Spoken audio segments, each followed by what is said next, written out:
My name is Michael Bennett, and I am 33 years old, standing in a hotel ballroom, holding a glass of water I never touched.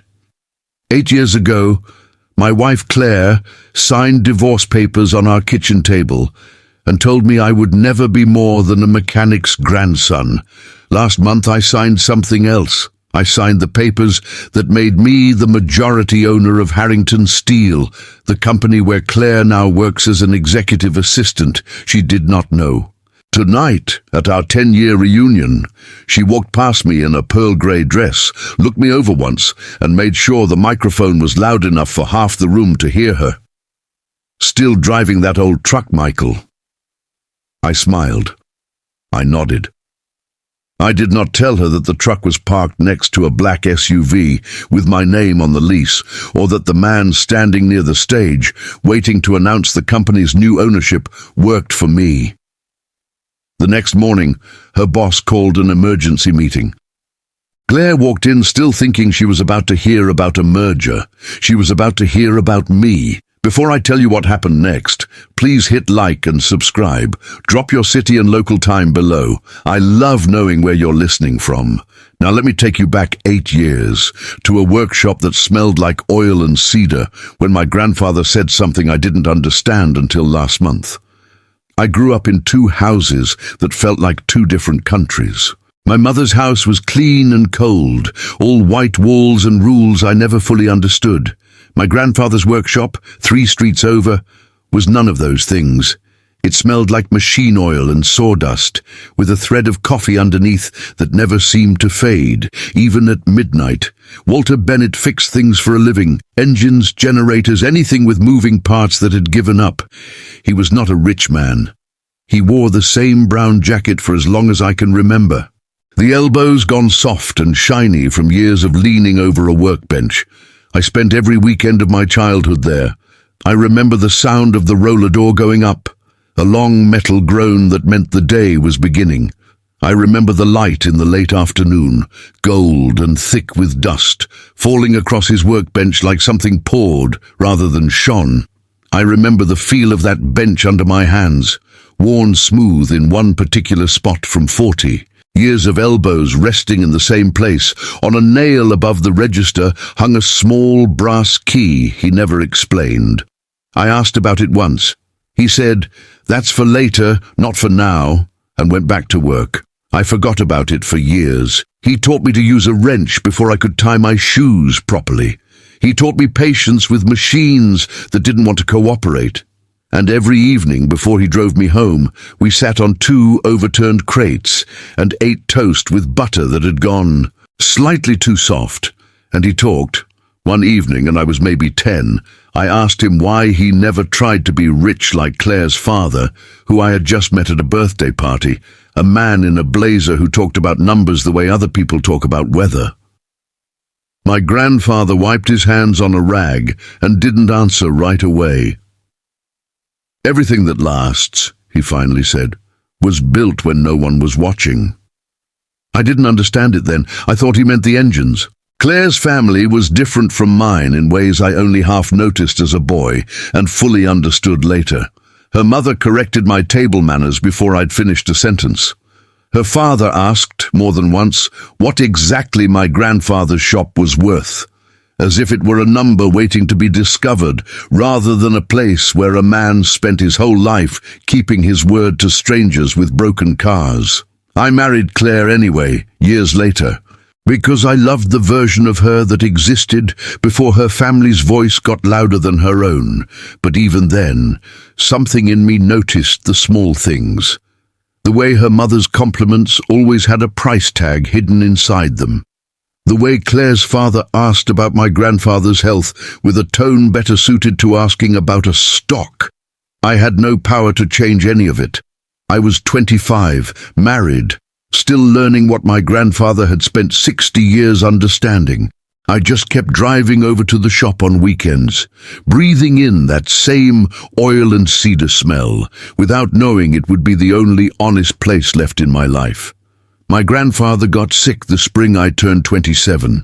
It started as a cough that wouldn't leave, and within 4 months it was cancer that had already gone further than anyone wanted to admit out loud. I visited him every day after work, driving straight from the office to the hospital, still in my tie, feeling more like myself in that room than anywhere else. Claire came twice. Her family, on the other hand, became suddenly strangely interested. Her father started asking me questions disguised as concern. "Has your grandfather thought about what happens to the shop? Does he have a will drawn up, or is that still open?" I told him it wasn't his business. He smiled the way people smile when they've already decided something and are simply waiting for you to catch up. My grandfather died in October on a Tuesday morning, with the hospital blinds letting in a thin grey light that matched exactly how I felt. At the funeral, I watched Claire's mother work the room. She hugged me a beat too long, then moved directly to a conversation with Claire near the coat rack. I wasn't meant to hear it. I don't think either of them noticed I was still close enough. "The property alone has to be worth something," her mother said, low and businesslike. "The way you discuss a rental listing. You should talk to Michael about liquidating it before it just sits there depreciating." Depreciating, that's the word they use for everything that used to be love. A month later, at a family dinner, I almost skipped. Her father brought it up again, this time to the whole table, as if it was simply the next item on an agenda. "We should really get an appraiser out to that property," he said, cutting his steak without looking up. "No sense letting it sit there." Claire nodded along, the way she nodded along with everything he said. I didn't say anything. I walked back to my car, sat behind the wheel for 11 minutes without starting the engine, and understood something I couldn't yet name. I had spent my whole marriage being the quiet one, the one who nodded, who let Claire's family set the temperature in every room. I had assumed that was weakness, standing there, hearing my grandfather's. Death discussed like a line item, I understood it differently. They had never seen me, not really, not once. And if I was invisible to them, then I could use that. In the weeks that followed, I kept the shop open on weekends, alone, telling no one. I paid the modest lease myself, out of an account Claire didn't check. I fixed a customer's old lawnmower one Saturday just to hear the engine catch, the same sound my grandfather used to smile at. I didn't know yet what I was protecting or why. I only knew that something in that building still mattered, and that the people circling it saw a number where I saw the only home that had ever felt honest. Claire noticed I was distracted. She asked once, without much interest, if I was still going to that garage. I said yes. She didn't ask again. I started keeping things to myself that autumn, not out of cruelty, but out of instinct. A door had opened somewhere inside me, one that let me watch instead of react. I began writing dates down in a small notebook, conversations, numbers her father mentioned. I didn't know why yet. I only knew that the version of me who used to explain himself, apologize for existing quietly, ask permission before taking up space, that version was already gone. They just hadn't noticed. 3 months after the funeral, I went back to the shop on a Sunday to finally sort through what was left. Tools, invoices. The small stack of paperwork my grandfather had kept in a metal box under the register. That's when I remembered the key, the one on the nail. The one he'd told me years ago was for later, not for now. I found it exactly where it had always hung, dulled with age, and I finally understood later had arrived. It didn't fit anything in the shop. I checked every drawer, every cabinet, every old toolbox. It wasn't until I found an envelope taped to the underside of the register, my name on the front, in his handwriting, that I understood where it belonged. Inside the envelope was a single line. Cedar Grove Trust and Title. Ask for Harold Finch. I called the number the next morning. Harold Finch turned out to be an estate attorney my grandfather had quietly retained nearly 6 years earlier. long before he got sick, long before any of this seemed necessary. Sitting in Finch's office, I learned the truth in pieces, and each piece rearranged something in me. My grandfather hadn't just owned a small machine shop. Over 4 decades, he had also acquired a modest but steadily growing block of shares in a regional manufacturer, Harrington Steel, bought slowly, quietly, one paycheck at a time, back when the company was small enough that nobody thought it worth mentioning at dinner parties. He never told anyone, not Claire's family, who had spent years discussing his property like it was a single depreciating garage. Not even me. Not directly. Instead, 6 years earlier, he had placed those shares into an irrevocable trust, with my name as sole beneficiary, structured so it couldn't be touched, contested, or absorbed into any marital estate, no matter what happened in my life. The brass key opened a small safety deposit box holding the original share certificates and the trust documents. Everything else, the accounts, the filings, Finch had managed quietly for years, waiting for a date that had now arrived. My 33rd birthday, the exact age my grandfather had been when he started the business that eventually became his real inheritance to me. He didn't want you protected because he thought you'd fail, Finch told me. He wanted you protected because he knew exactly how patient other people can be when they think there's money at the end of the wait. Harrington Steel, it turned out, had grown considerably over 4 decades.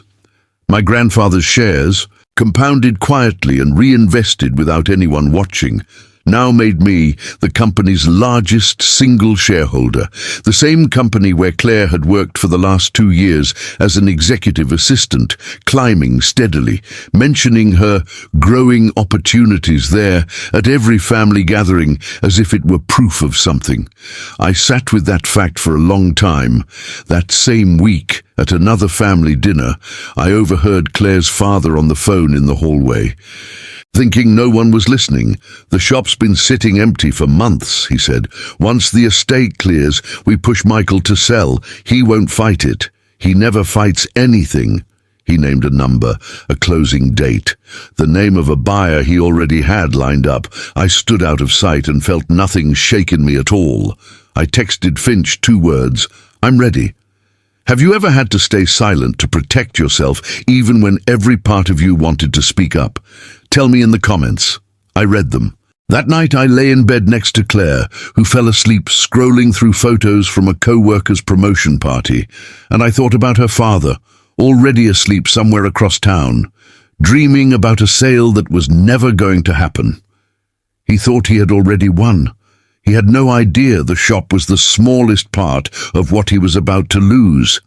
Finch laid out the plan over 2 long meetings in language simple enough that I could have explained it to a stranger. The trust was already airtight. Nothing Claire's family did could touch it. But there was a second step, one my grandfather hadn't lived to see through himself, converting my position from a passive shareholder into an active one. Finch had spent years quietly securing proxy support from other long-term shareholders, people who remembered my grandfather, who trusted the family name more than they trusted the current management pushing to sell. Off the company's core manufacturing division to outside investors. "You have the votes," Finch said. "The only question is whether you want to use them quietly or whether you want them to know it was you." I told him I needed time to think. 2 nights later, Claire's father called me directly, a rare thing. His voice was warmer than I'd heard it in years. "Michael," he said, "I know things have been distant. Family is family, though. I was thinking, once the shop sells, maybe we put some of that toward you and Claire finally buying a real house. Fresh start." I could hear, underneath the warmth, the same old arithmetic. He thought the shop was still mine to sell. He thought I was still the man who nodded. "I'll think about it," I said. He seemed satisfied with that. He always had been whenever I said it before. My younger cousin Ellie was the only one who noticed something had changed in me.